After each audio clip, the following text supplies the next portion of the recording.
This is Math 6, Lesson 4-4, Greatest Common Factor.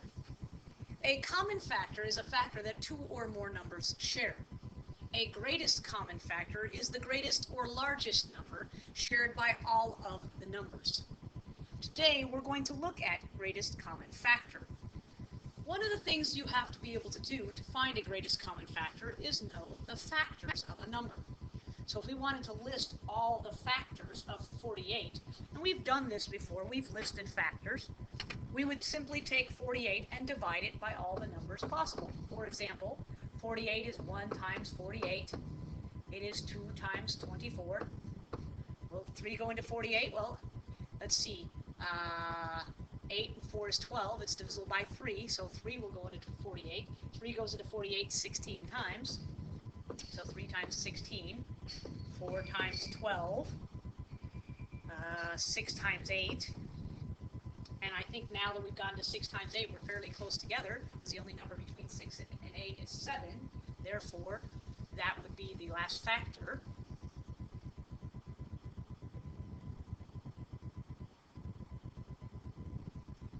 So now that we have all our factors factored out, we can list our factors. So the factors of 48 are 1, 2, 3, 4, 6, 8, 12, 16, 24, and 48. Wow, they barely fit in there, didn't they? There's a lot of factors to 48. Now we can look at the factors of 64. You're like, oh no, 64 is bigger than 48. It may or may not have more factors. So let's look at 64 here for a second. Okay, it's 1 times 64. It ends in an even number, so it is divisible by 2. It's 2 times 32. 6 and 4 is 10, so it is not divisible by 3. Is it potentially divisible by 4? Yes, I know it's divisible by 4. It happens to be 4 times 16. Is it divisible by 5? No. Is it divisible by 6? No. Is it divisible by 7? No. Is it divisible by 8? Yes, 8 times 8 is 64. So now that we have all our numbers really close together here, we have all the numbers we need. So the factors of 64 are 1, 2, 4, 8, 16, 32, and 64. Notice how you don't list 8 twice. Okay, because 8 times 8 is 64. You don't need to list that factor a second time because it only is used as a factor. It's a factor, but you don't say 8 and then 8 again. Okay? So listing factors will help us find a greatest common factor. Okay? One of the ways that you can find a greatest common factor is to make a list. You're going to list all the factors of each number, identify the common factors, and the greatest of the common factors will be your greatest common factor. For example, 6 and 21. Let's do 6 and 21. Well, I'm going to do 6 off to the side here. 6 is 1 times 6 and 2 times 3. So I'm going to say all my factors of 6 are 1, 2, 3, and 6. My factors of 21. So I'm going to do 21 right maybe over here. 21 is 1 times 21. Not 2, 3 times 7. It's not divisible by 4 or 5 or 6. So I know I've got all those factors. So I know I have 1, 3, 7, and 21. The common factors of this, okay, the common factors, they have 1 in common. They have 3 in common. Okay. Which one of those factors is the greatest common factor? Well, the greatest common factor happens to be 3. So the greatest common factor for 6 and 21 is 3. That's the largest number that will divide evenly into both 6 and 21. That's what greatest common factor means. What is the largest number that will divide evenly into all of the numbers that you're trying to find? Now let's look at 14 and 28. Okay. 14. 1 times 14, 2 times 7. It's not divisible by 3 or 4 or 5 or 6. So 14, the factors of 14 are 1, 2, 7, and 14. Now let's look at 28. 28 is 1 times 28, 2 times 14, It's not divisible by 3. It is divisible by 4. 4 times 7. It's divisible by 5. Nope. 6. Nope. So my factors of 28 then are 1, 2, 4, 7, 14, and 28. If I look at that list, we have several numbers that are factors. 1 is a factor, 2 is a common factor, 7 is a common factor, but my largest common factor, my greatest common factor is 14 right here. So that's my greatest common factor. So the GCF of 14 and 28 is 14. That's the largest number that will divide evenly into both 14 and 28. Okay. You can use a division ladder or a factor tree to find the greatest common factor of 2 or more numbers as well. So we're going to look at those two types of ways to find greatest common factor as well. Let's start with the division ladder. Okay. To use a division ladder, you're going to divide by prime numbers, starting with the smallest prime number possible. So if it's divisible by 2, you'd start with that one. If it's not divisible by 2, you try looking at 3. And then the next largest prime number is 5. Okay? You're going to continue dividing by prime numbers until there are no more prime numbers to divide by. The product of all the divisors is the GCF. This one I have to do upside down, because it just works better if you do it upside down. So if I'm going to do dividing by factor, the division ladder, 84 and 90. What's the smallest prime number that divides evenly into 84 and 90? They're both even, so I know it's divisible by 2. Half of 84 is 42. Half of 90 is 45. Now I have 42 and 45. 42 is even, 45 is not, so I know it's not divisible by 2. Is it divisible by 3?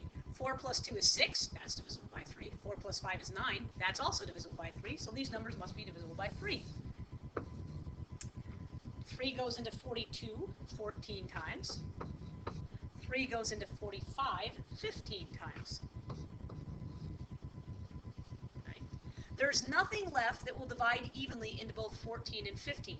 15 is divisible by 1, 15, 3, and 5. 14 is not divisible by anything but 1. So there are no prime numbers left. These were our prime numbers that we divided by. Therefore, the greatest common factor then would have to be 2 times 3, which is 6. So the greatest common factor between 84 and 90 is 6. Let's look at 32 and 96. Slightly larger number. 32 and 96. The smallest prime number that will divide evenly into both 32 and 96, I know, is 2, because both of those numbers are even. Okay. Half of 32 is 16. Half of 96 is 48. Hopefully you can divide by 2 pretty quickly. Both of those numbers are still even, so they're still divisible by 2. Half of 16 is 8. Half of 48 is 24. They're still even, so I can still divide by 2. Half of 8 is 4. Half of 24 is 12. Still even numbers, so I can still divide by 2. 2 goes into 4 twice. 2 goes into 6, or 12 6 times. Still even. 2 and 6 are still even numbers. I can divide one more time. 2 goes into 2 once, 2 goes into 6 3 times. So I look at all the numbers that I used to divide into my number. Not what was left over, just what I divided into. So my greatest common factor here then, for 32 and 96, my greatest common factor is going to be 2 times 2 times 2 times 2 times 2, because we had 5 of them. 1, 2, 3, 4, 5. 2 to the third is 8. 2 squared is 4. So the answer to this would be 32. So 32 is the greatest common factor between 32 and 96. And this is using the division ladder. The last method you can use to find greatest common factor is prime factorization, or the factor tree. With prime factorization, you're going to write the prime factorization of each number, identify all the common prime factors, And then the product of the common prime factors is their greatest common factor. Much like the division ladder, you're going to multiply all your prime numbers together in the end. Okay. Let's look at the first one, 28 and 42. Right? So if I take 28 and I take 42, 28, oh, I know that's 4 times 7. 7 is prime, 4 is not. 4 goes down to 2 times 2. Okay, I've now gotten 28 down to factor tree. 42, 6 times 7 is 42. 7 is prime, 6 is not. That's 2 times 3. So now I have that written down in all my prime numbers. So now I'm going to look at this and say, okay, 28 is 2 times 2 times 7. Notice how you list them in order from smallest to largest, just like prime factorization. For 42, my numbers are 2 times 3 times 7. Again, listing them in order. The next step said identify all the common prime factors. My common prime factors, they have a 2 in common, they have a 7 in common. Therefore, here, my greatest common factor would be multiplying the common factors together. They have a 2 in common, they have a 7 in common, so the greatest common factor is 14. You just take one of the pairs of numbers. They have a 2 in common, they have a 7 in common, so 2 times 7 is 14. When you have numbers like 3 or more numbers, it's probably easiest to use a factor tree to find the greatest common factor. That one seems to work best for people rather than the division ladder, rather than listing factors. Listing factors is very difficult when you get lots of numbers or the numbers are very large. Okay? That's why I actually prefer prime factorization or the division ladder to find greatest common factor, because when you just list factors, if you miss a factor, that's 99% of the time the factor that you needed. So let's take a look at this. We're going to break this down. So we have 36, we have 60, and we have 84. 36, that's 6 times 6, or 9 times 4, or 1 times 36, however you want to break it down. 6 is not prime, that breaks down to 2 times 3, both of those numbers are prime. So this 6 also breaks down to 2 times 3, both of these numbers are prime. Okay, so for 6, we have 2 times 2 times 3 times 3. For 60, oh, let's go with 6 times 10. 6 is 2 times 3. 10 is 2 times 5.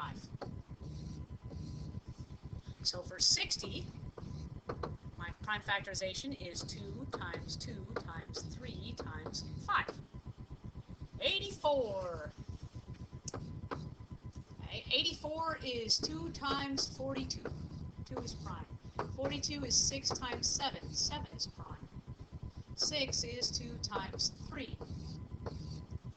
So for 84, my prime factorization is 2 times 2 times 3 times 7. Now let's see what these numbers have in common. Well, they all have a 2. All three numbers have to have it in common. They all have another 2 in common. They all have a 3 in common. And they have no other numbers in common besides two 2's and a 3. So the greatest common factor then